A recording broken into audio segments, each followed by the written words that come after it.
Hello. Hello સાંભળો, આવતા આવતા દૂધ લેતા આવજો ને. હા, કેમ ઢીલી છે એકદમ?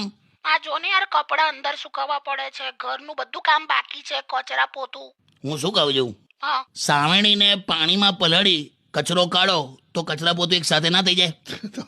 તમે યાર. એટલે આ તો મેં તારી સ્ટાઇલમાં તને સમજાયું. તું છોકરાઓને જે રીતે ભણાવે છે ને એ રીતે. શું ભણાયું એવું મેં? શું ભણાય? અરે છોકરાઓને શું સમજાવ્યા? શું? જે લોકો મંદિરની બહારથી રસ્તે જતા ચાલુ વેહિકલ પર ભગવાનના દર્શન કરી લે એને માર્ગદર્શન કહેવાય.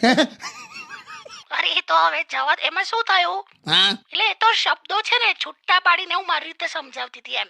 અરે માર્ગદર્શન એને કે માર્ગદર્શન એટલે ગાઈડન્સ કહેવાય. હા, પણ હવે છોકરાઓને કોઈ વિરોધ નથી ને. તો ના જો ને, એમને ક્યાં ખબર છે કશું. સારું હવે. એટલે આ તારા લોજિક પ્રમાણે તો શર્ટ ઉપર ચ પડે તો એને ટી શર્ટ કહેવાય એમ ને? જવા દો ને, મારો સેટ પણ મૂડ